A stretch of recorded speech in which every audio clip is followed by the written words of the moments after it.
خیر، میں یہ عرض کر رہا تھا کہ بعض گناہوں کو انسان ہلکا سمجھتا ہے، بعض لفظوں کو انسان ہلکا سمجھتا ہے.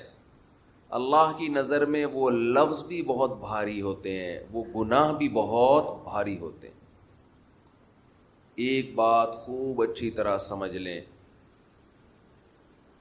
دیکھو غیر مسلموں کے ہاں ہیومن رائٹس کی بات ہوتی ہے، انسانی حقوق کی بات ہوتی ہے، افراد کے حقوق کی بات نہیں ہوتی.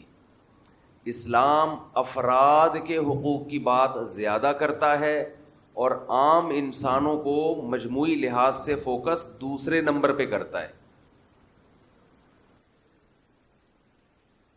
آپ نے گوروں کے ہاں، لبرل لوگوں کے ہاں نعرے سنے ہوں گے، ویمن رائٹس، ہیومن رائٹس، انسان کے حقوق اور عورتوں کے حقوق سنے ہوں گے نا. کبھی آپ نے سنا ماں کے حقوق؟ سنا بیوی کے حقوق گوروں سے؟ بیوی کبھی سنا؟ بول دو نا نہیں سنا، تو اس میں کیا بات ہے؟ تو تھوڑا سا ہلیں گے تو پتہ بات آگے چلے گی نا. کبھی سنا بیٹی کے حقوق ہیں بھائی؟ نانی دادی کے حقوق، بہن کے حقوق، بھتیجی بھانجی، کبھی سنا؟ یہ ایسے ہی ڈرامے بازی ہے، جیسے آپ کہیں کہ کسی کو سمجھا رہے ہیں نا کہ خیال کرو، سب کا خیال کرو، سب کا خیال کرو. اب جب خیال کرنے کا ٹائم آیا تو آپ کہہ رہے ہیں اچھا اس کا کتنا خیال کروں، اس کا کتنا خیال کریں، اس کا مجھے نہیں پتا، سب کا خیال کرو. بھائی بھائی جب تک آپ بتاؤ گے نہیں کیا خیال کرنا ہے، کس کا کتنا کرنا ہے، تو یہ تو ایک مبہم سے نعرے ہیں، اور ساری دنیا کے سارے انسانوں کا تو کوئی بھی خیال نہیں کر سکتا. جیسے لوگ کہتے ہیں نا مجھے سب کی فکر ہے، سارے انسانوں کی فکر ہے، تو اپنے بیوی بچوں کی تو فکر کر. کہہ رہے ہیں بیوی بچوں کو چھوڑو، سارے انسانوں کی فکر ہے. تو ساروں میں یہ نہیں آتے کیا؟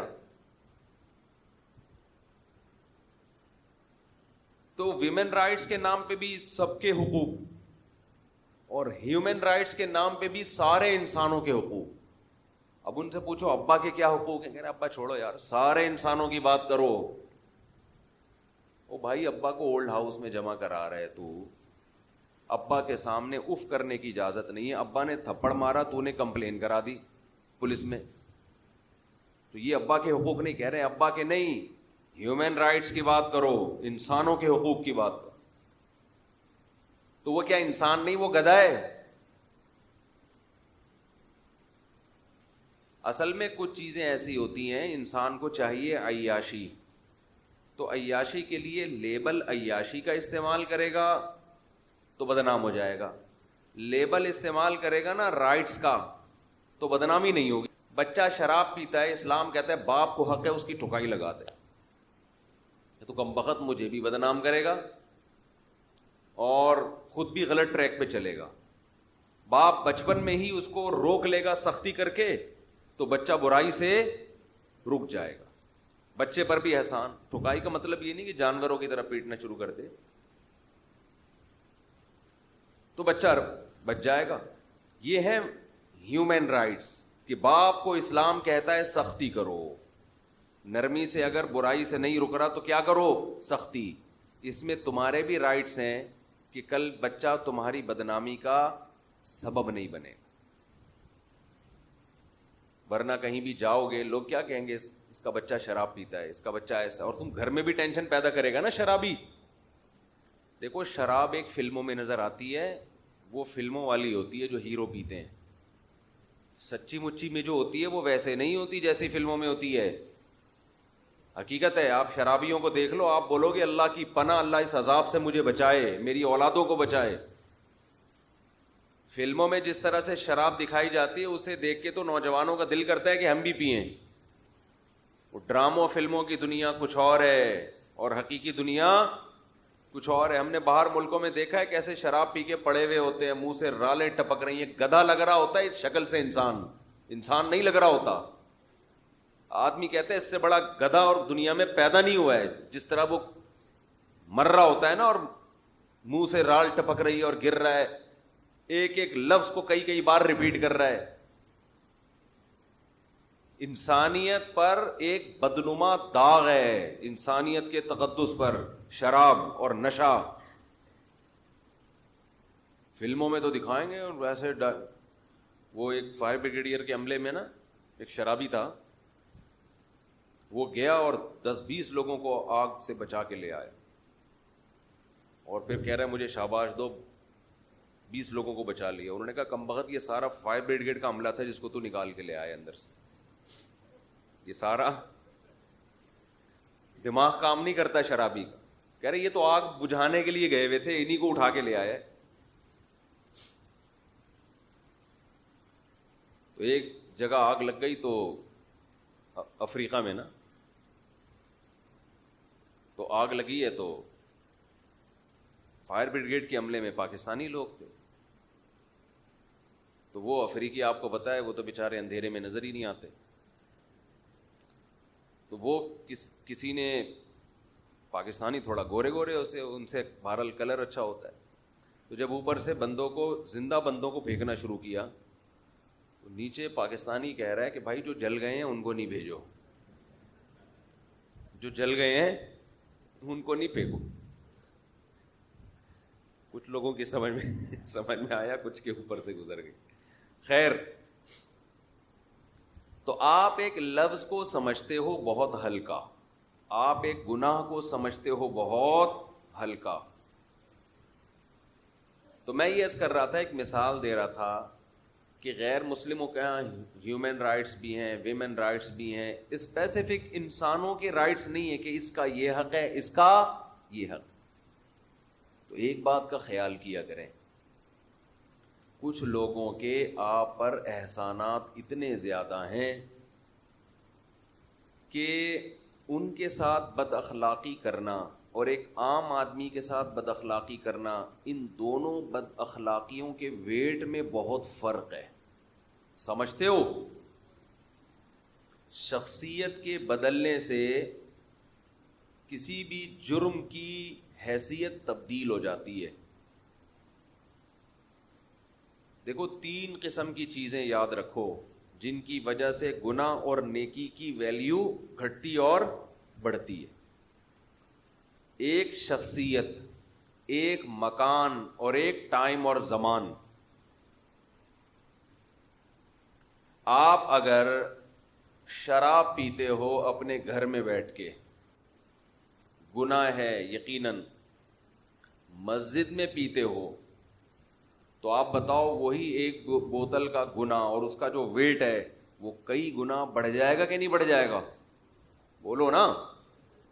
اور پھر مسجد حرام میں پیتے ہو معاذ اللہ,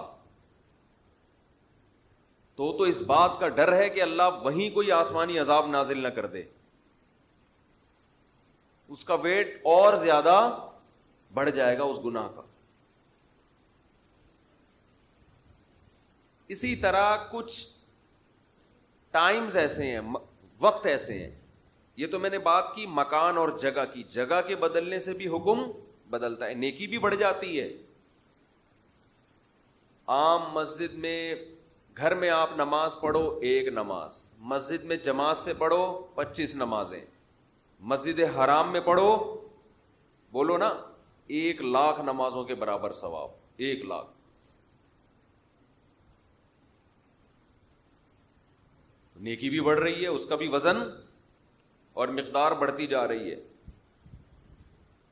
اسی طرح ٹائم کے بدلنے سے آپ ایک نیکی کرتے ہیں رمضان کے علاوہ مہینے میں, وہ 10 نیکیوں کا ثواب. رمضان میں کرتے ہیں تو اس کا ثواب کئی گنا بڑھ جاتا ہے. لیلۃ القدر میں کرتے ہیں تو ایک رات کی عبادت 1000 مہینے کے برابر, 80 سال کے برابر. اس کو اگر اتار دینا تو بڑی, اس میں چینج کرنا اس کو. جو الکوہلک خوشبو ہے نا, الکوہلک لوگ استعمال تو کرتے ہیں, لیکن اگر آپ تھوڑا سا دماغ لگا کے بار بار آپ استعمال کریں نا, آپ کو اندازہ ہوگا اس سے انسان فریش نہیں ہوتا. یہ اور دماغ پہ بوجھ کا ذریعہ بنتی ہیں. اگر کثرت سے آپ استعمال کریں تو آپ کو اندازہ ہوگا. خیر، اسی طرح ٹائم، جیسے رات، رمضان کی راتوں کا ثواب عام راتوں سے بہتر. پھر رمضان کی آخری عشرے کی جو راتیں ہیں وہ پچھلے 2 عشروں سے زیادہ افضل. پھر لیلۃ القدر 80 سال کی عبادت سے افضل. تو ٹائم کے بدلنے سے نیکی کا وزن اور گناہ کا وزن اس میں فرق پڑتا ہے. تو رمضان میں کوئی گناہ کرتے ہیں اس کا وبال بھی دوسرے مہینوں سے زیادہ ہے. تو اسی طرح خوب سمجھ لیں کہ شخصیت کے بدلنے سے بھی نیکی اور گناہ کے وزن میں فرق پڑتا ہے. قرآن کیا کہتا ہے؟ امہات المؤمنین کو. پھر شخصیت کی 2 قسمیں، ایک تو وہ گناہ کرنے والا اور ایک وہ جس کا حق پامال کیا جا رہا ہے، جس کا حق ضائع کیا جا رہا ہے. قرآن کہتا ہے امہات المؤمنین کو کہ اگر تم میں سے کسی نے برائی کا ارتکاب کیا، یضاعف لها العذاب، اس کو عام عورتوں کی طرح عذاب نہیں ہوگا بلکہ اس کا عذاب بڑھا دیا جائے گا، دگنا عذاب ہوگا. کیوں؟ اس لیے کہ نبی کی بیویاں ہیں، مقدس گھرانہ ہے. تو شخصیت کے بدلنے سے فرق پڑ رہا ہے کہ نہیں پڑ رہا؟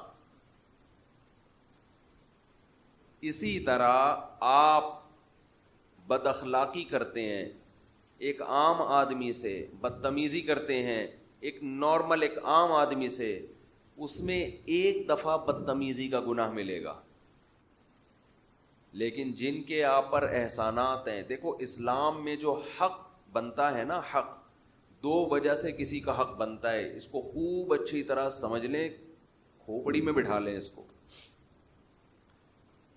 ایک حق اسلام میں ثابت ہوتا ہے احسانات کی وجہ سے. کسی نے آپ پر احسان کیا، وہ کوئی اجنبی ہو اس کا بھی حق ہے اگر اس نے آپ پر احسانات کیے. قرآن جگہ جگہ کہتا ہے کہ اللہ محسنین کو پسند کرتا ہے، احسان کا بدلہ احسان ہے. اس کو تو سب مانتے ہیں، یہ چیز تو لوگ تسلیم کرتے ہیں، غیر مسلم بھی مانتا ہے. کسی نے آپ پر احسان کیا، آپ کیا کریں؟ آپ بھی اس پر احسان کریں. کہ رائٹس کی بات غیر مسلم کرتے ہیں، تو اسلام میں رائٹس جو کسی کے حقوق ہوتے ہیں نا، 2 وجہ سے ہوتے ہیں. ایک تو احسان اور ایک بلڈ ریلیشن. آپ کا اس سے ریلیشن کیا ہے؟ ریلیشن ایسی چیز ہے کہ اگر اس کے احسانات نہ بھی ہوں تو بھی شریعت نے آپ کے اوپر اس کے حقوق رکھے ہیں، صرف ریلیشن کی بیس پہ. اب جتنا قریبی ریلیشن ہوگا اس کے ساتھ بد اخلاقی کا ویٹ اتنا زیادہ بڑھ جائے گا. میں عرض کر رہا تھا نا، شخصیت کی وجہ سے بھی گناہ کا وزن کم اور زیادہ ہوتا ہے. دیکھو کسی نے ایک عام انسان کو قتل کر دیا، بہت بڑا جرم ہے. اپنے ماں باپ کو خدا نخواستہ قتل کر دیا، تو کیا وہ عام قاتلوں جیسا ہے بھائی؟ اپنے بھائی کو قتل کر دیا، بہن کو قتل کر دیا، تو عام قاتلوں کی طرح ہے وہ؟ دنیا لعنت کرتی ہے نا، اپنے بھائی کا قاتل ہے، اپنے باپ کا قاتل ہے، کبھی سر اٹھا کے جی سکے گا وہ؟ تو اسی طرح خوب اچھی طرح سمجھ لیں کہ آپ نے کوئی کڑوا جملہ کہا، بدتمیزی کی، سختی کی اپنے دوست کے ساتھ، یہ 1 درجہ گناہ ہے.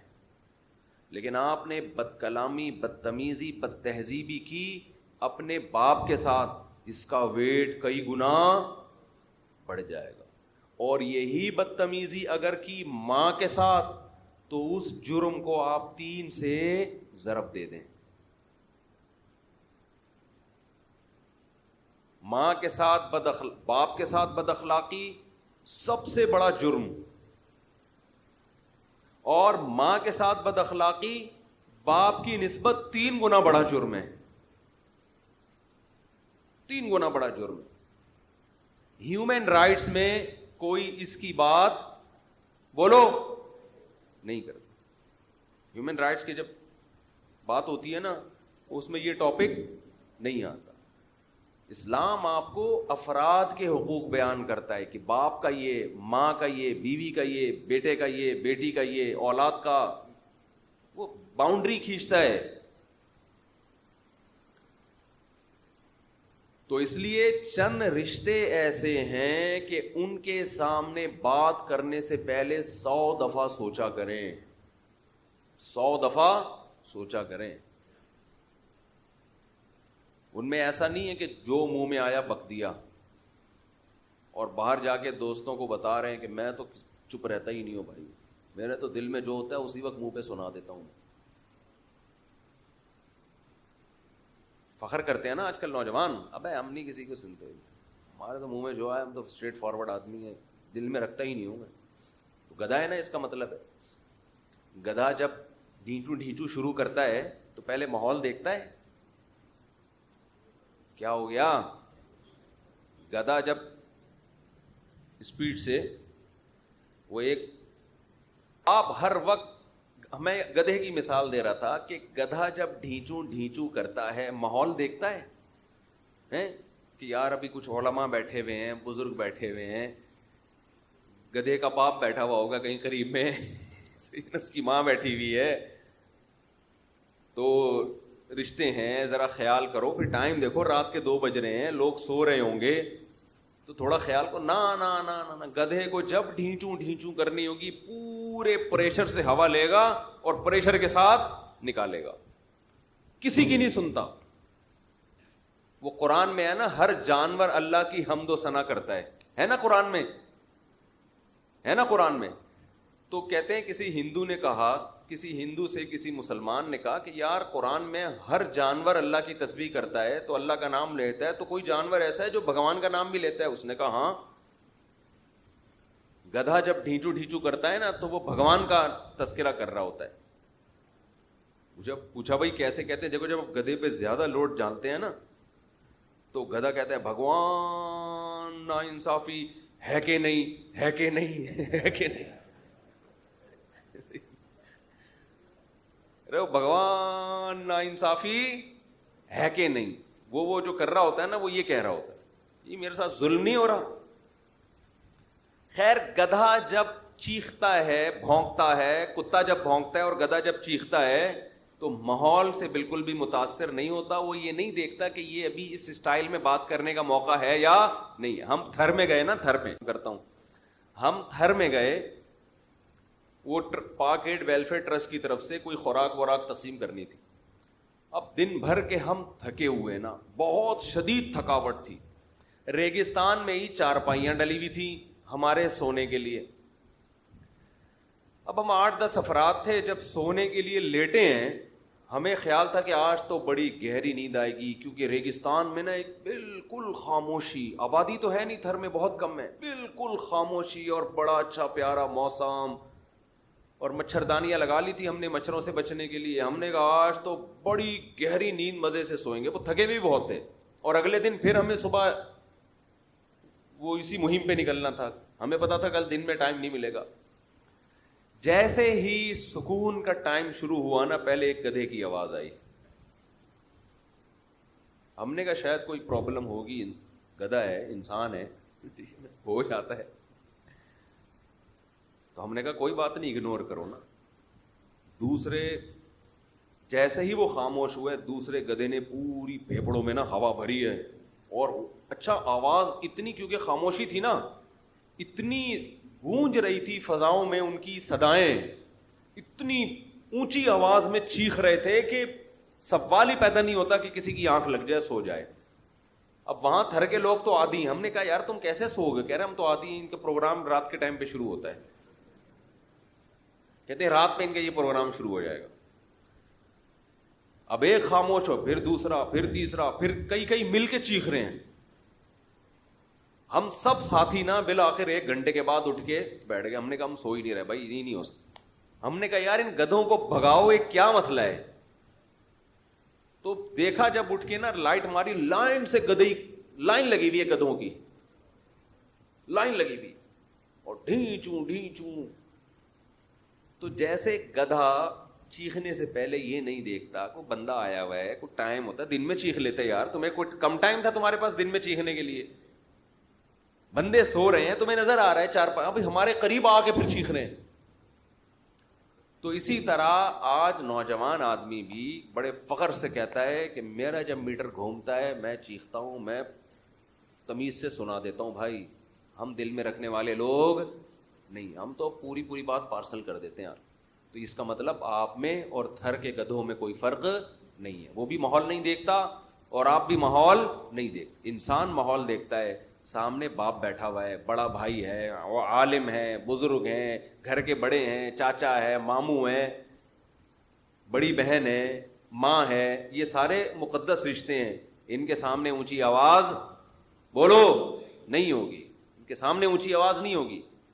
اپنے چھوٹوں میں بیٹھے ہو پھر بھلے اٹھ لو 2 فٹ چیخو, دوستوں میں بیٹھے ہو کلابازیاں کھا لو چیخو. تو بد اخلاقی بھی ایک جرم ہے, دوست کے سامنے کم, باپ کے سامنے زیادہ نہیں بلکہ بہت زیادہ. خوش اخلاقی نیکی ہے, دوست کے سامنے کم, باپ کے سامنے بہت زیادہ, اور ماں کے سامنے 3 گنا اور زیادہ. اس طرح مسکرا کے اور میٹھے لہجے میں جب بات کرتے ہیں نا, اس کا ثواب ملتا ہے. شخصیتوں سے یہ ثواب میں فرق آتا ہے. آپ میٹھے لہجے میں دوست سے بات کرتے ہو, صدقے کا ثواب ملے گا یقیناً. یہی لہجے میں بھائی سے بات کرتے ہو, اللہ اس ثواب کو کئی گنا بڑھا دے گا کہ یہ بھائی کی وجہ سے بات کر رہا ہے میٹھے لہجے سے. بہن سے بات کرتے ہو بہت میٹھے لہجے میں, اللہ اس ثواب کو کئی گنا بڑھا دے گا, کیونکہ اللہ کی نظر میں بلڈ ریلیشن کی ویلیو ہے, انگریز کی نظر میں نہیں ہے, اللہ کی نظر میں ہے. پھر آپ فادر سے بات کرتے ہو بہت میٹھے لہجے میں, اللہ اس کا وزن اور زیادہ بڑھا دے. باپ کی پیشانی پر عزت کے ساتھ نظر ڈالتے ہو تو حج عمرے کا ثواب لکھ دیتا ہے وہ. اور ماں کے ساتھ جب میٹھے لہجے میں بات کرتے ہو تو جتنا ثواب باپ کے ساتھ میٹھے لہجے میں بات کرنے سے ملا تھا, اللہ اس ثواب کو 3 سے ضرب دے کے لکھتے ہیں, 3 گنا بڑھا دیتے ہیں.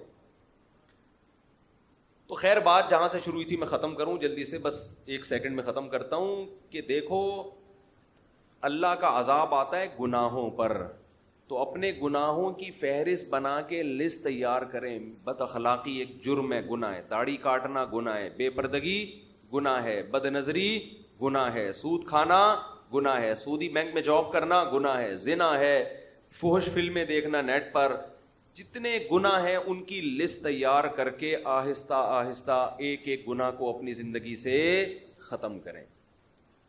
اس کے بغیر اللہ کی طرف سے بخشش کے وعدے نہیں ہیں. اللہ تعالی ہمیں تمام قسم کے گناہوں سے بچنے کی توفیق عطا فرمائے. تسوق یتسوق تسوقن باب استعمال ہوتا ہے مسواک کرنے کے بارے میں. یہ کوئی نئے طالب علم آئے؟ 376 عن ابی ہریرہ رضی اللہ عنہ قال قال رسول اللہ صلی اللہ علیہ وسلم, حضرت ابو ہریرہ فرماتے ہیں رسول اللہ صلی اللہ علیہ وسلم نے فرمایا لولا ان اشق علی امتی لامرتهم بتاخیر العشاء, مجھے امت پر مشقت کا خوف نہ ہوتا تو میں ان کو عشاء میں تاخیر کا حکم دیتا. وہ بالسواک عنہ وہ بالسواک عند کل صلاۃ, اور ہر نماز کے وقت مسواک کا حکم دیتا. نماز ہر نماز کے وقت مسواک ہے یا وضو کے وقت مسواک ہے؟ امام احمد ابن حنبل کے نزدیک نماز کے ٹائم پہ مسواک ہے. کبھی آپ نے سعودی عرب میں دیکھا ہوگا عرب لوگ مسواک رکھتے ہیں اور نماز اقامت ہو رہی ہوتی ہے اور مسواک کر رہے ہوتے ہیں. تو اور حنفیہ کے نزدیک مسواک یہ عندہ کلی صلاتن کا مطلب عندہ وقتی کلی صلاتن ہے, ہر نماز کے وقت. یہ مجاز بحث پہ مضاف ہے, مجاز بحث پہ مضاف یعنی مضاف محذوف ہے یہاں پہ, اور بعض روایتوں میں تصریح ہے. اور ویسے بھی قیاس کا بھی تقاضا یہ ہے کہ عین نماز کے وقت اگر آپ مسواک کریں گے تو اس میں بعض دفعہ خون نکلنے کا خطرہ ہوتا ہے اور مزید تلویث کا بھی خطرہ ہوتا ہے اس میں. چلیں, لیکن اسلاف میں بعض حضرات سے ثابت ہے وہ عین نماز اقامت کے وقت مسواک کرتے تھے. چلیں, کیا کہہ رہے ہیں؟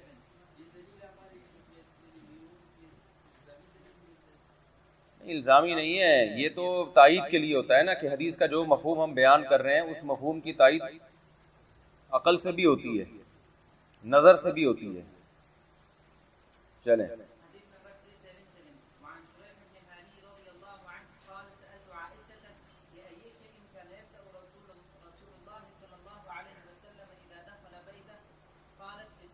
حضرت شریح بن ہانی رضی اللہ عنہ فرماتی ہیں کہ میں نے حضرت عائشہ سے پوچھا کہ رسول اللہ صلی اللہ علیہ وسلم جب گھر میں داخل ہوتے تو کس کام سے ابتدا کرتے؟ گھر میں داخل ہوتے ہوئے سب سے پہلا کام کیا ہوتا؟ تو آپ نے فرمایا مسواک. سمجھ؟ رواہ مسلم. دیکھو اسلام کا جو مزاج ہے نا وہ اندر سے صفائی شروع ہوتی ہے. غیر مسلموں میں صفائی باہر سے آپ جتنا اندر کی طرف جائیں گے تو گندے ہوتے چلے جائیں گے. آپ ان کی سڑکیں بہت صاف ہوتی ہیں، پھر گھر کا باہر کا حصہ، پھر گھروں میں کتے پالے ہوئے ہوتے ہیں، پھر اس کے بعد پھر جسم میں جاؤ گے تو جنابت کا تو غسل کا تصور ہی نہیں ہے. پھر اس کے علاوہ جو ابط ہے، زیر ناف بال، بغلوں کے بال، ان کا رواج کم ہے صاف کرنے کا. کپڑوں کی طہارت کا اہتمام کم ہے. اور پھر آپ جیسے جیسے جتنا اندر گھسو گے اتنا ہی کھاتے جو حرام ہے. جانور کو مردہ کر کے کھاتے ہیں نا تو بلڈ بھی اسی گوشت کے اندر رہ جاتا ہے. تو بلڈ تو ایسی چیز ہے، کپڑوں پہ لگے نماز نہیں ہوتی ناپاک ہے، تو وہ بلڈ کھا رہے ہیں. اس لیے اسلام کی صفائی سب سے پہلے کہاں سے شروع ہوتی ہے؟ اندر سے. کلوا من الطیبات، سب سے پہلے حکم ہے پاکیزہ چیزیں کھاؤ. ہر جانور کھانے کی بھی اجازت نہیں ہے. پھر جو جانور کھانے کی اجازت ہے ان کو بھی ذبح کر کے تاکہ ان کا خون نکل جائے. اور پھر اس میں جلالہ کھانے کی اجازت نہیں ہے. وہ جانور جو گندگی کھاتا ہے، جیسے حلال جانور ہے، جیسے مرغیاں گندگی جب زیادہ کھا رہی ہوں تو ان کو کھانا بھی حلال نہیں ہے نا، جب تک کہ 3 دن تک ان کو صاف غذا نہ کھلائی جائے. اور حدیث میں منع کیا ہے یہ جو گائے بکریاں گند کھا رہے ہوتے ہیں. آپ کراچی میں دیکھو یہ کچرا کھانے پہ جو گائے چھوڑی ہوئی ہوتی ہے، ان کے گوشت میں اسمیل آتی ہے، ان کے دودھ میں اسمیل آتی ہے. تو ایسا جانور کھانے کی بھی شریعت میں اجازت نہیں ہے جب تک 40 دن اس کو صاف خوراک نہ کھلائی جائے.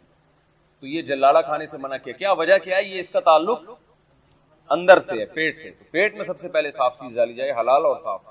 دوسرا پھر اس کے بعد انٹیریئر میں آتا ہے دانت، منہ، جو من وجہ خارج ہے من وجہ داخل ہے. اس کی صفائی کا حکم ہے. کس قدر مسواک کا حکم دیا نبی صلی اللہ علیہ وسلم نے. اور آپ مسواک سے اپنے گلے کو بھی صاف کرتے تھے. آج یہ جو مسواکیں استعمال کر رہے ہیں نا مولانا لوگ، یہ ان کو خود صاف کرنے کی ضرورت ہوتی ہے. کیونکہ مسواک کا جو طریقہ ہے وہ تو نبی صلی اللہ علیہ وسلم تازہ شاخ لے کے اس کو دانتوں سے چبا کے بنایا کرتے تھے، استعمال کرتے تھے. آج اسی برش کو گیلے میں رکھتے ہیں وضو خانے میں، اس میں نمی کی وجہ سے اسمیل پیدا ہو جاتی ہے اور اسی کو رگڑتے رہتے ہیں بس دانتوں کے اوپر. اس سے دیکھ کے گھن آ رہی ہوتی ہے. تو آپ کبھی تازہ مسواک استعمال کریں، آپ دیکھیں آپ کے لنگس تک کو فائدہ ہوتا ہے، اس سے گلا صاف ہو جاتا ہے اس سے. تو حدیث میں آتا ہے نبی صلی اللہ علیہ وسلم مسواک کو زبان پہ بھی رگڑتے تھے، گلے میں بھی، اور یعنی گلے میں آخ کرتے تھے. روایتیں ہیں آئیں گی آگے. تو اس طرح سے دانتوں کی صفائی کا آپ صلی اللہ علیہ وسلم نے بہت زیادہ حکم دیا ہے. اور یہ جو ٹوتھ پیسٹ اور برش ہے یہ بھی مسواک کا قائم مقام ہے، لیکن اس کے پورے فائدے وہ بہرحال نہیں ہے جو مسواک ہیں. تو بالکل نیچرل ہے، آرگینک ہے. تحقیق سے یہ بات ثابت ہوئی ہے. تحقیق کیا مشاہدہ کر کے دیکھ لو. آپ کچھ دن نیم کی مسواک استعمال کرو، اس کے بہت فائدے ہوں گے. چلو.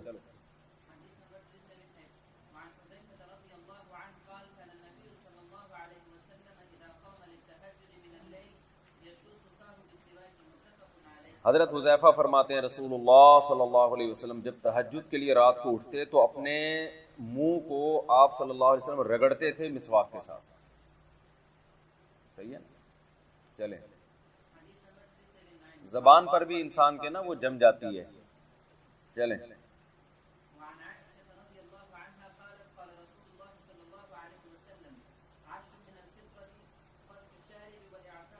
حضرت عائشہ فرماتی ہیں نبی صلی اللہ علیہ وسلم نے فرمایا 10 چیزیں فطرت میں سے ہیں، یہ نیچر ہے انسان کی. جو قوم یہ نہیں کر رہی وہ نیچر سے ہٹ گئی ہے. قص الشارب، مونچھوں کو کم کرنا. بعض روایتوں میں احفاء الشارب آتا ہے. احفاء کا معنی ہوتا ہے بالکل جڑ سے کاٹنا ان کو، اور بعض میں قص آتا ہے مطلق کاٹنا. تو دونوں طریقے جائز ہیں. مونچھیں رکھنا بھی جائز ہے اور اتنا کاٹنا کہ جیسے عبداللہ بن عمر جو تھے نا وہ بالکل باریک کر دیا کرتے تھے. تو چونکہ وہ نبی کے حلیہ زیادہ اختیار کرتے تھے اس لیے علماء نے استدلال کیا اس سے کہ بالکل اس کو کینچی سے باریک کر دینا یہ زیادہ افضل ہے، لیکن رکھنا بھی بہرحال جائز ہے۔ رکھنے کی مقدار کیا ہے؟ ہونٹ کا جو بالائی کنارہ ہے وہ کھلا رہے، کیونکہ بعض صحابہ سے بڑی مونچھیں رکھنا ثابت ہے۔ حضرت عمر کی سبالتین تھیں لمبی لمبی، یہاں سوالہ کہتے ہیں نا مونچھوں کے دونوں جانب کو، تو یہ بھی جائز ہے، لیکن افضل یہ ہے کہ اس کو کم کیا جائے۔ وَإِعْفَاءُ اللِّحْيَةِ، داڑھی کو بڑھانا۔ اہل حدیث حضرات اسی حدیث سے استدلال کرتے ہیں کہ داڑھی کو اعفو حدیث میں آتا ہے بڑھاؤ، تو کاٹنے کا کہیں بھی حکم نہیں ہے۔ اور یہ جو ترمذی کی حدیث ہے کہ آپ صلی اللہ علیہ وسلم یأخذ من طولہ، اپنی لمبائی سے اور عرضہ اپنے کناروں سے بال کاٹا کرتے تھے داڑھی کے، یہ حدیث سند کے لحاظ سے صحیح نہیں ہے۔ تو مرفوع حدیث میں تو یہی ہے کہ بڑھاؤ داڑھی، لیکن جو جمہور اس کے قائل ہیں کہ ایک مٹھی سے زیادہ کاٹ سکتے ہیں، وہ عبداللہ بن عمر کا عمل ہے کہ وہ ایک مٹھ سے زائد بال کو کاٹ دیا کرتے تھے، کسی صحابی نے بھی ان پر اعتراض نہیں کیا، تو اس لیے یہ بھی جائز ہے ایک مٹھی سے زیادہ کاٹنا۔ اس زمانے میں افضل کیا ہے؟ افضل یہ ہے کہ بھئی آپ اتنی بڑی داڑھی بہرحال نہ رکھیں کہ وہ بعض لوگ بالکل وہ کرتے ہی نہیں ہے نا، وہ پھر لہرا رہی ہوتی ہے، وہ پھر ایک مذاق اڑانے والی بات ہو جاتی ہے سنت کی، اس سے لوگوں کو سنت کی ترغیب نہیں ہوگی۔ رہا یہ کہ جب نبی نے نہیں کاٹی تو آپ کیسے اجازت دے رہے ہو کہ کاٹ لو؟ تو بات یہ کہ نبی سے کاٹنا منقول نہ ہونا اس کی علامت نہیں کہ کاٹی نہیں ہے۔ ہر چیز حدیث میں تھوڑی ہے، نبی کا ہر عمل، بہت سے اعمال صحابہ سے تعین ہوتا ہے ان کا، تو یہ حدیث اس سے خاموش ہے، تو خاموشی اس کی علامت نہیں ہے کہ آپ صلی اللہ علیہ وسلم نے یہ کام کبھی کیا ہی نہ ہو۔ گھنی داڑھی تھی آپ کی، بڑی داڑھی تھی، بس اب ہو سکتا ہے اس کو تراشتے ہو سکتا ہے نہ بھی تراشتے ہو، ہمیں اس کا علم نہیں ہے، لیکن صحابی رسول سے عبداللہ بن عمر تو نبی کی ظاہری صورت میں بھی بہت مشابہت اختیار کیا کرتے تھے۔ عبداللہ بن عمر تو وہ صحابی ہیں کہ جب نبی صلی اللہ علیہ وسلم کے بعد آپ نے حج کیا تو جن جگہوں پر آپ نے حج کے دوران قضائے حاجت کے لیے گئے تھے، حضرت عبداللہ بن عمر انہی جگہوں پہ گئے ہیں، یعنی اس عمل میں بھی آپ کو فالو کیا جن کا شریعت سے تعلق براہ راست نہیں ہے، تو اس لیے عبداللہ بن عمر کے اس عمل کی بڑی ویلیو ہے کہ وہ ایک مجھ سے زائد بال کاٹ دیا کرتے تھے، اس سے کم جواز ثابت ہوتا ہے۔ باقی افضل کیا ہے تو اس میں تینوں قول ہیں، بعض نے کہا کہ دیکھو ایک مجھ سے کم کاٹنا تو بالکل ناجائز ہے، حرام ہے۔ آج کل آپ کو لبرل لوگوں میں ملیں گے ایسے لوگ جو امام شافعی کا ایک قول نقل کر رہے ہیں کہ ایک مٹھی سے زائد کاٹنا مکروہ ہے، حرام نہیں ہے، اس طرح کی باتیں ملیں گی آپ کو۔ تو یہ خوب ذہن میں رکھیں کہ جب آپ کسی چیز کو حلال کرنے پر آ جاؤ تو اقوال آپ کو ہر طرح کے مل جائیں گے، تو ہر کسی بھی مجتہد کا کوئی بھی قول مل جائے تو اس سے وہ مسئلہ مختلف فی بن کے اس میں نرمی نہیں پیدا ہو جاتی، کیونکہ ایسے تو ہر جگہ ملے گا آپ کو۔ تو خود شوافع نے اس کو ترجیح نہیں دی ہے، اگر یہ امام شافعی سے فرض کر لیں ہم یہ قول ہے بھی، تو خود شوافع میں یہ پھر صدیوں سے جو اسلاف کا اور امت کا عمل رہا ہے وہ بھی اسی کا شاہد ہے۔ یہ اور اعفاء اللحیٰ تو امر تو وجوب کے لیے ہے نا، بڑھاؤ داڑھی، اعفاء کا معنی رکھنا نہیں ہے، بڑھانا ہے۔ بخاری مسلم کی صحیح حدیث ہیں اس بارے میں کہ داڑھی بڑھاؤ، تو اگر ہم ایک مٹھی سے بھی کم کی اجازت دے دیں گے تو بڑھانے پر کہاں سے عمل ہو گیا پھر؟ تو رکھنا اور بڑھانے میں بہت فرق ہے، فرض ہے، واجب ہے بھائی، نبی صلی اللہ علیہ وسلم کا حکم ہے۔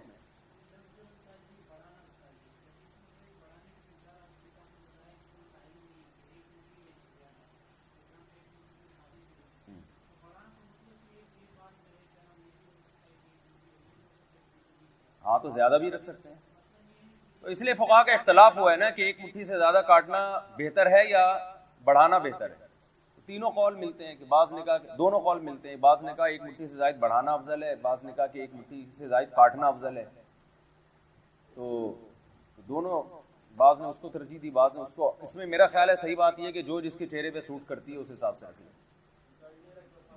ہاں تو کیا ہے، زینت ہے انسان کے چہرے کی، کیا نہیں، ایک مٹھی سے ایک مشت تو رکھنی پڑے گی، وہ تو رکھنی پڑے گی، اس کے علاوہ پھر زیادہ بڑھانی ہے کم کرنی ہے وہ اس کا اپنی کا اخفل معاملہ ہے۔ چلیں آگے، نہیں ہر طرف سے ایک مشت ہو، یہاں سے بھی، یہاں سے یوں کاٹ سکتے ہیں، ادھر سے بھی صحیح ہے نا، ادھر سے بھی، ہماری تو ہے ہی چھوٹی۔ چلیں،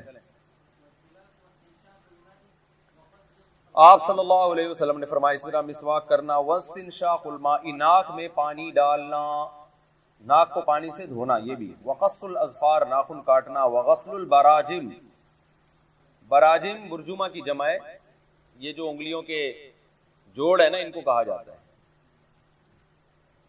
بھائی جب انگلیاں بند کرتے ہیں نا آپ تو اوپر جو جوڑ کے اوپر کا حصہ ہے، تو پہلے عرب لوگوں میں کھانے کے بعد بھی ہاتھ دھونے کا رواج نہیں تھا، کھانے سے پہلے بھی ہاتھ دھونے کا رواج نہیں تھا. تو کھانے کا جو گھی اور میل کچیل یہاں جمتا تھا، اور یہ اٹھنے میں کہیں بھی یہ اور آپ نے دیکھو نا گھٹنوں کے بھی جوڑ، پہلے تو مائیں جو ہے نا وہ واش روم میں پتھر ہوتے تھے. ہمیں یاد ہے ہماری والدہ جب ہمیں نہلاتی تھی، ہم بچے تھے تو رگڑتی تھی نا یہ گھٹنے اور یہ جو ٹخنے ہیں. تو اب یہ چیزیں مارکیٹ میں، کیونکہ ہم کرکٹ کھیلتے تھے، باہر فٹ بال کھیل رہے ہیں، مارم پیٹی کھیل رہے ہیں، تو وہ یہ چیزیں زیادہ گندی ہوتی ہیں میل کچیل میں، جمتا ہے میل یہاں. تو اس لیے آپ صلی اللہ علیہ وسلم نے ان جوڑوں کو دھونے کا حکم دیا. وَنَتْفُ الْإِبِطِ، بغلوں کو نوچنے کا. نتف کا معنی نوچنا. جو بغلوں کے بال ہیں وہ بھی شریعت میں افضل ہے، سنت ہے نوچنا. جو بلیڈ سے جب یہ بال صاف کیے جاتے ہیں تو اور زیادہ گھنے پیدا ہوتے ہیں، تو اس لیے افضل یہی ہے کہ ان کو نوچا جائے. آپ صلی اللہ علیہ وسلم ایسے نوچتے تھے. یہ اہم مسئلہ ہے کہ تکلیف ہوتی ہے. تکلیف اس لیے ہوتی ہے کہ بلیڈ استعمال کر کر کے ان کی جڑیں ہو جاتی ہیں مضبوط. اگر بچے کو بچپن سے ہی آپ عادت ڈالیں کہ ان بالوں کو نوچنا ہے تو پھر تکلیف نہیں ہوگی. اگر ہوگی تو تھوڑی بہت پہلی دفعہ میں ہوگی. اب سوال یہ پیدا ہوتا ہے کہ اب تو عادت پڑ گئی ہے بلیڈ کی، تو اب نوچنے کی عادت کیسے ڈالیں؟ وہ تو بہت تکلیف ہوتی ہے نا. تو اس کا حل یہ ہے، اس کا ایک تدبیر یہ ہے کہ یہ جو ویکس خواتین استعمال کرتی ہیں نا، گرم کر کے آپ اس کو بغل میں لگائیں اور اس کے اوپر کوئی کپڑا رکھیں. اگر شادی شدہ ہیں تو بیگم سے بولیں یہ کام کر دے آپ، کیونکہ خود انسان کا ہاتھ صحیح فٹ بیٹھتا نہیں، تو وہ زور سے ایسے کھینچیں گے تو جڑ سے ایک دفعہ آ کر کے آواز آئے گی آپ کی چیخ. نہیں کوئی تکلیف نہیں ہوگی، بعد میں ہلکی سی بس ایک چیخ کی آواز آئے گی. آپ کو یہ بھی نہیں پتا چلے گا میں چیخا ہوں یا گھر والے چیخیں. دیکھو محلے میں چیخا ہے تو اس سے جڑ سے بال اکھڑ آئیں گے. تو یہ عمل جب 2-4 دفعہ ہوگا تو پھر جڑوں کی بالوں کی جڑیں کمزور ہو جائیں گی. پھر آپ انگلیوں سے نوچ سکتے ہو، پھر آپ نوچ کے بال نکالو. اس کے بہت سارے فائدے ہیں. پہلا فائدہ تو یہ کہ سنت ہے بھائی، عرب اسی طرح کرتے ہیں آج بھی. دوسرا فائدہ یہ ہے کہ بال بہت دیر سے نکلتے ہیں، جلدی نکلتے نہیں. تیسرا فائدہ یہ ہے کہ صفائی بہت زیادہ ہوتی ہے. چوتھا فائدہ یہ ہے کہ بال کمزور ہو جاتے ہیں بہت جلدی، آہستہ آہستہ بالکل پھر ختم ہو جاتے ہیں. سمجھتے ہو؟ چلو آگے یار. وحلق العانہ، زیر ناف بال کا حلق کرنا، بلیڈ سے صاف کرنا. لیکن خواتین کے لیے وہ چونا وغیرہ یہ کریم وغیرہ استعمال کرنا، یہ بلیڈ سے صاف کرنا یہ مرد کے لیے افضل ہے. وہ انتقاص الماء، اور استنجا میں پانی استعمال کرنا. سمجھتے ہو؟ قال الراوی ونسیت العاشرہ، راوی کہتے ہیں مجھے 10ویں چیز یاد نہیں رہی کہ نبی نے 10 باتیں بتائی تھی تو میں 9 بتا رہا ہوں. الا ان تکون المزمزہ، کہتے ہیں شاید یہ کلی کرنا نبی نے فرمایا تھا کہ کلی کرنا بھی فطرت ہے. وفی روایت الختان، اور ایک روایت میں اعفاء اللحیہ کے بجائے، داڑھی بڑھانے کے بجائے ختنوں کا تذکرہ ہے. لم اجد هذه الروایت فی الصحیحین ولا فی کتاب الحمیدی، کہتے ہیں اس کو رواہ مسلم تو کہا ہے لیکن یہ صحیحین میں مجھے حدیث ملی نہیں ہے. البتہ بہرحال صحیحین میں نہ بھی ہو، حدیث صحیح ہے. چلیں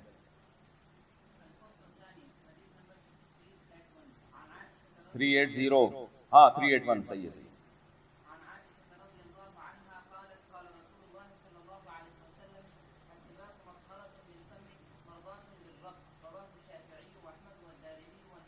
والنسائی نہیں ہوتا، والنسائی بھائی. او والنسا، نسا کی طرف، ٹھیک ہے.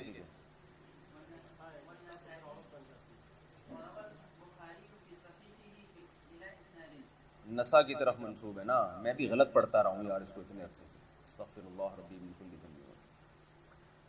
حضرت عائشہ رضی اللہ تعالی عنہا سے روایت ہے کہ رسول اللہ صلی اللہ علیہ وسلم نے فرمایا مسواک منہ کو صاف کرنے کا ذریعہ ہے، منہ کو صاف کرتی ہے. مرضات للرب، رب کی رضا کا ذریعہ ہے. چلیں حدیث 382. پھر وہ ایوبین کو غیر وہ منصرف، ہاں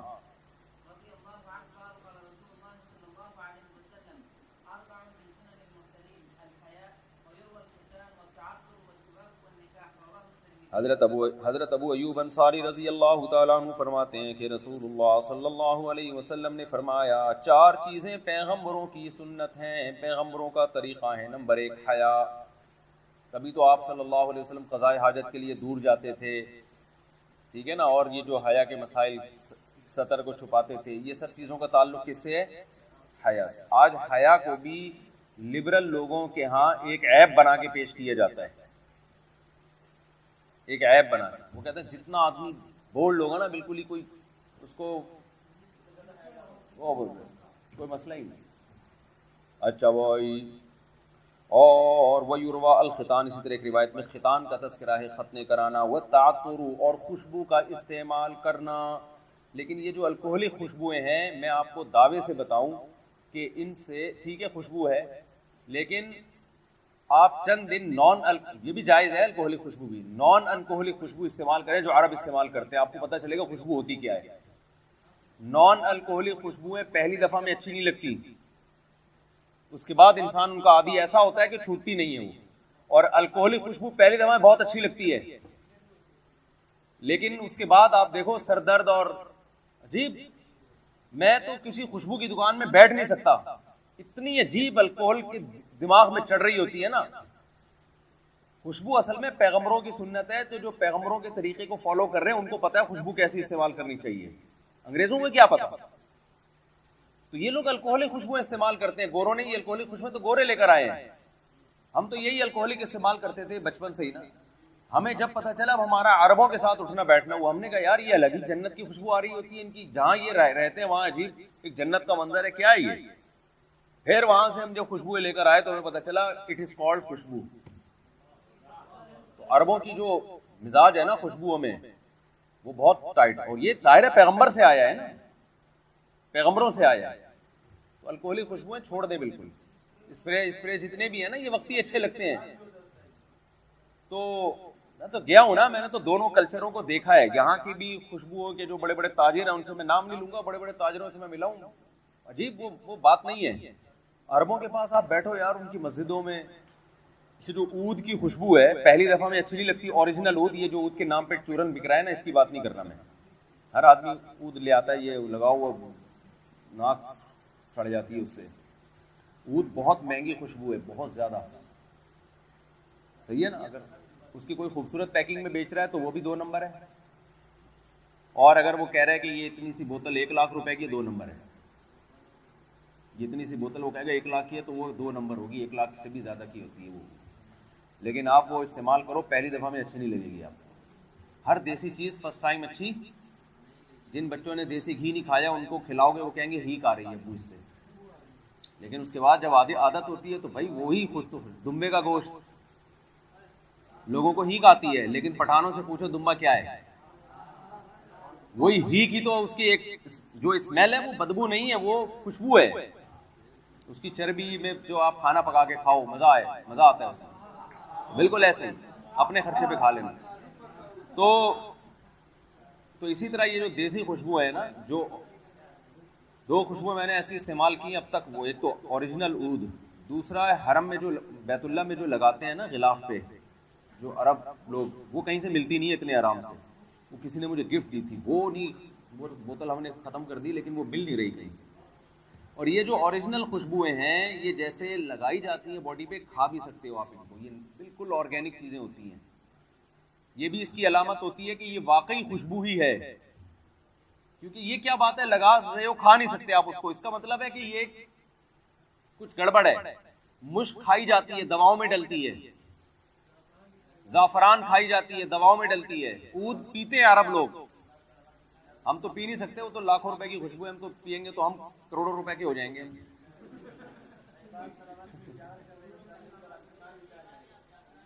تو اگر ہم عود پی لیں اور کسی کو پتہ چل جائے پاکستان میں، وہ تو اغوا کر لے گا ہم کو۔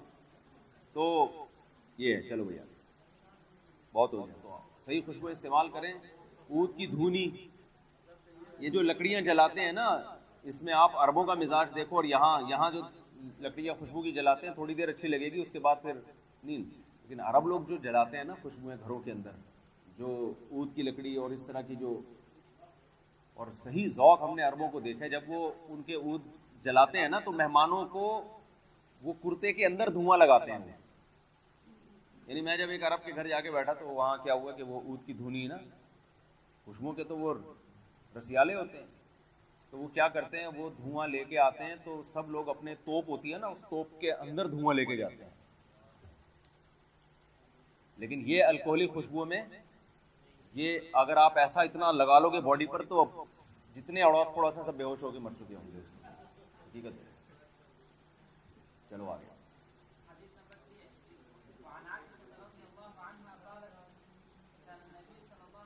اچھا ایک بات تو نبی کی خوشبو استعمال کرنا یہ پیغمبروں کی سنت. دوسری بات خوشبو استعمال کب کی جائے گی, یہ اہم پوائنٹ ٹو بی نوٹڈ ہے.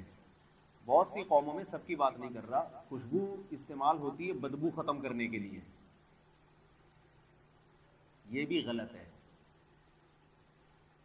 فرانسیسیوں میں بہت سو کے بارے میں سنا کلی نہیں کرتے تو اسمیل آتی ہے تو اس میں اسپرے.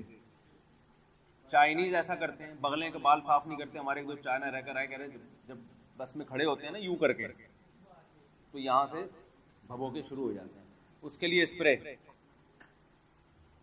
تو خوشبو بدبو ختم کرنے کے لیے نہیں ہوتی. بدبو ختم کرنے کے لیے اسلام نے استنجے کا حکم دیا, بغلوں کے بال صاف کرنے کا حکم دیا, نہانے دھونے کا حکم دیا, دانتوں میں مسواک کا حکم دیا تاکہ اسمیل پیدا ہی نہ ہو. خوشبو کا مزہ ہی نہانے کے بعد آتا ہے. صاف ستھرا آدمی ہو پھر خوشبو کے جھونکے آ رہے ہیں, سبحان اللہ. تو عرب میں ہم نے یہ چیز دیکھی ہے, صاف ستھرے نیٹ کلین کپڑے بھی سفید. دیکھو مسلمانوں میں بھی جو علماء صلحاء کا لباس سفید ہوتا ہے یہ خود اس کی علامت ہے کہ اسلام کے مزاج میں صفائی ہے. سفید کپڑا میلا ہو ہی نہیں سکتا, میلا ہوگا پکڑا جائے گا. ڈارک کپڑے تو پتہ ہی نہیں چلتے میلے ہیں کہ صاف ہیں. تو سفید کپڑے ہوں, نہا دھو کے آدمی, پھر یہ الکوہلک نان الکوہلک خوشبو اچھی سچی مچی کی استعمال کرے, نیبو کا شربت نہ ہو اس میں, کیونکہ نمازی بھائیوں کو جو خوشبوئیں بانٹی جا رہی ہوتی ہے نا وہ پتہ نہیں کیا ہوتا ہے.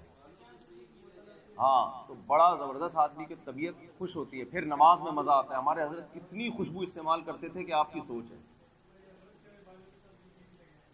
صحابہ تو سر کے بالوں میں خوشبو لگاتے تھے, ایسی خوشبوئیں آتی تھیں, کپڑوں پہ لگاتے تھے, جسم پہ لگاتے تھے. چلو آگے. کیا بول رہے ہیں بھائی, چلو آگے چلو. بھائی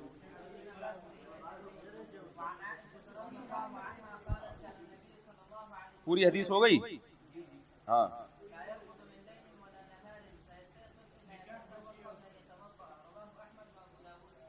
حضرت عائشہ رضی اللہ تعالیٰ عنہ فرماتی ہیں نبی صلی اللہ علیہ وسلم دن یا رات میں جاگتے نہیں تھے مگر یہ کہ وضو سے پہلے مسواک لازمی کرتے. جب بھی آپ سو کے اٹھتے تو لازمی مسواک کرتے. صبح جب انسان اٹھتے ہیں دانتوں میں ایک عجیب سی اس کی بے چینی ہوتی ہے. چلیں.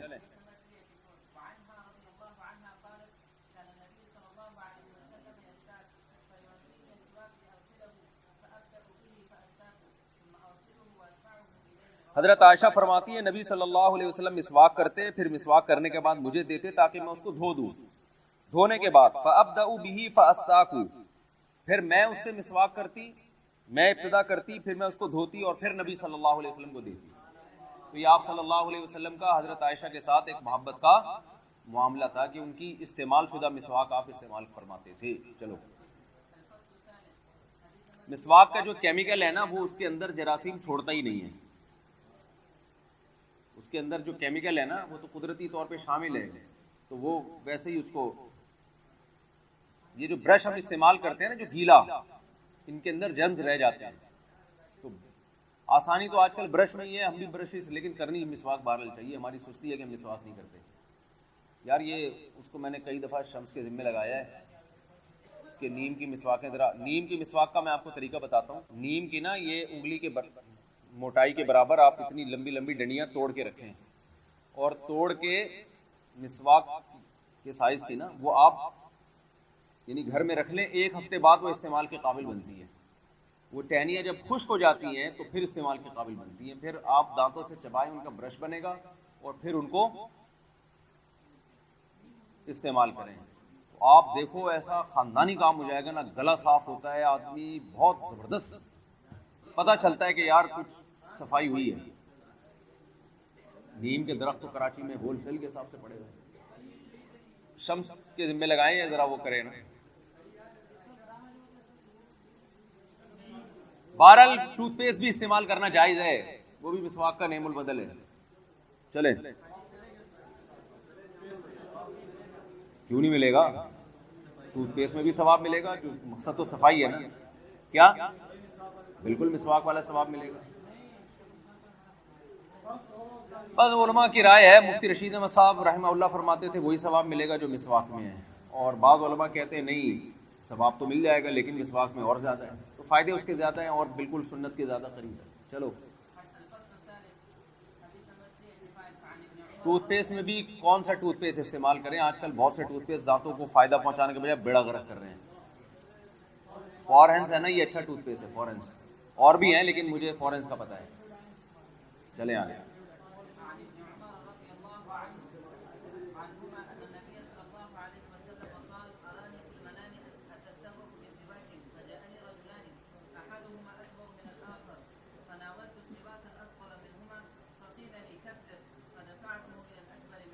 حضرت عبداللہ بن عمر فرماتے ہیں کہ رسول اللہ صلی اللہ علیہ وسلم نے فرمایا، میں نے اپنے آپ کو خواب میں دیکھا میں مسواک کر رہا ہوں، دو بندے آئے، ان میں سے ایک دوسرے سے بڑا تھا، میں نے چھوٹے کو مسواک پکڑا دی تو مجھے کہا گیا کہ بڑے کو دو. کبر کا معنی بڑے کو دیں. فدفعته الى الاکبر منہما، تو اس سے بھی مسواک کی فضیلت پتہ چلتی ہے کہ اتنا بڑا گفٹ ہے کہ اس میں بھی خیال کیا جا رہا ہے کہ بڑے کی رعایت کریں آپ، ان مسواک کی اہمیت کو بیان کرنے کے لیے. چلیں،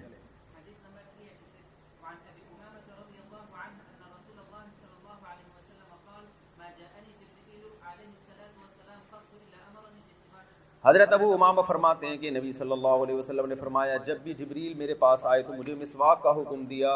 لقد خشیت ان اخفی مقدم فی، مجھے ڈر ہوا کہ میں اپنے منہ کے سامنے والا جو حصہ ہے، جو دانت ہیں، وہ گھس نہ ڈالوں کہیں. لیکن یہ حدیث سند کے لحاظ سے انتہائی ضعیف ہے. چلیں،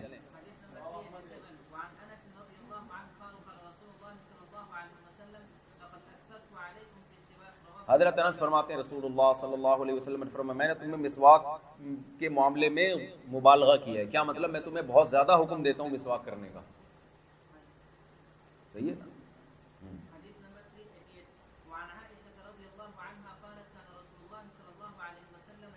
استنان کا معنی بھی مسواک کرنا ہوتا ہے. جی،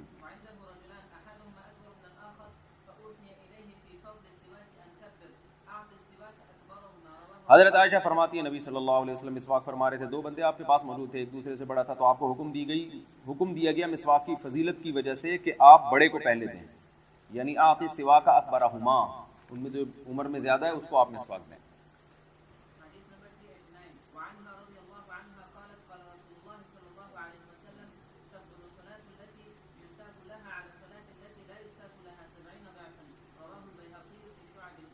حضرت عائشہ فرماتی ہیں کہ رسول اللہ صلی اللہ علیہ وسلم نے فرمایا، وہ نماز جس میں مسواک کی جائے وہ اس نماز سے 70 گنا فضیلت رکھتی ہے جس میں مسواک نہ کی جائے. مگر یہ حدیث بھی سند کے لحاظ سے بہت ضعیف ہے. چلیں آگے. ہے پگڑی والی بھی ضعیف ہے حدیث کہ پگڑی کے نماز پڑھنا 70 گنا فضیلت. چلو آگے، مرقات میں دیکھیں آپ، پوری وجوہات لکھی ہوئی ہے. چلو آگے.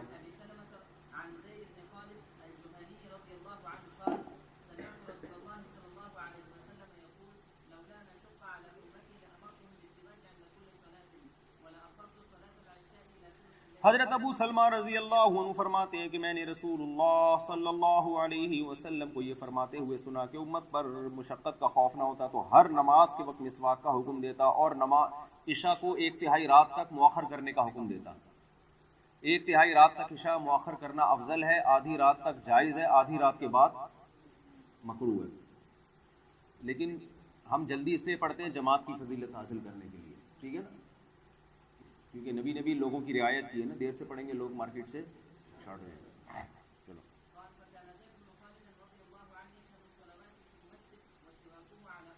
ہاں، زید بن خالد رضی اللہ تعالیٰ عنہ ہر مسجد میں نماز میں حاضر ہوتے اور اپنے کان پر مسواک رکھتے، جیسے قلم کاتب اپنے کان پہ رکھتا ہے، ایسے ہر وقت مسواک اپنے کان پہ رکھتے. لا يقوم الى الصلاة الا استنى، جب بھی نماز کے لیے کھڑے ہوتے مسواک کرتے. ثم رده الى موضعه، یعنی نماز جو عرب میں بھی بہت سے آپ کو ملیں گے ایسے کہ وہ حنابلہ میں اسی پر عمل ہے، یہ بات صحابہ سے ثابت ہے کہ عین اس وقت کر کے دوبارہ کان پہ رکھ لیتے تھے. چلیں, یعنی اس سے پتہ چلتا ہے کہ صحابہ, تابعین اور نبی صلی اللہ علیہ وسلم کی جو کثرت سے مسواک ثابت ہے, تو مسواک دانتوں کو صاف کرنے کے لیے نہیں ہے, صاف رکھنے کے لیے. سمجھ میں آ گئی؟ صاف کرنے کا مطلب تو یہ ہوتا ہے کہ جب گندے ہو جائیں تو صاف کر لو. صاف رکھنے کا مطلب یہ ہے کہ میلے ہونے ہی نہ دو. Point to be noted. سلیقے والی جو گھروں میں خواتین ہوتی ہیں نا, جو گھر صاف کرتی ہیں, میں کہتا ہوں وہ سلیقے والی ہوتی نہیں ہے. سلیقے والی خاتون وہ ہوتی ہے گھروں میں جو گھر صاف رکھتی ہے. ہمارے حضرت کے کپڑے, حضرت صاف کرتے نہیں تھے کپڑے, بلکہ رکھتے تھے. ہمارے شیخ حضرت مفتی رشید احمد صاحب کے گھر ہم نے دورہ کیا, حضرت اپنا سروے کروا رہے تھے. حضرت نے فرمایا یہ میرا مصلی ہے جہاں میں نماز پڑھتا ہوں. مصلی کے اوپر, حضرت کا تو ایئر کنڈیشن روم تھا, ویسے ہی صاف رہتا تھا, تو مصلی کے اوپر حضرت نے ایک رومال رکھا ہوا تھا, کیونکہ مصلی میں جہاں آپ کی ناک اور پیشانی لگتی ہے نا, وہ اس جگہ پہ میل آ جاتا ہے. حضرت نے ایک رومال رکھا ہوا تھا. فرمایا یہ رومال 3 دنوں میں دھلتا ہے. تو ہم نے کہا کیا 3 دنوں میں میلا ہو جاتا ہے اس لیے دھلتا ہے؟ فرمایا نہیں, 3 دن کے بعد میلا ہوتا ہے, اس لیے میلا ہونے سے پہلے ہی دھلتا ہے. فرمایا اس لیے کہ اگر میلا ہو کے دھلے تو میلا تو ہو گیا نا, تو میل تو دیکھ لیا. تو حضرت کے گھروں میں, حضرت کے گھر میں صفائی, چادروں کی صفائی, لحاف کی صفائی, یہ سب چیزوں کا اصول یہ تھا کہ میلے ہونے سے پہلے ان کو دھویا جائے گا. سمجھتا ہے بات؟ میں حضرت کی خدمت میں 7-8 سال رہا ہوں, میں نے حضرت کے پاؤں کے تلوے پر کبھی میل کا نشان نہیں دیکھا. سمجھتے ہو؟ یہ ویسے نارمل عام آدمی کے لیے ممکن نہیں ہے, لیکن بہرحال ان کا یہ مزاج تھا صفائی کا. سمجھتا ہے کہ نہیں سمجھتا ہے؟ تو اوریجنل اسلام تو یہ تھا جس کو بڑے حضرات فالو کر کے گئے, اور ایک آپ. چلو چلو بھائی آگے چلو. چلو باب سنن الوضو. اللہ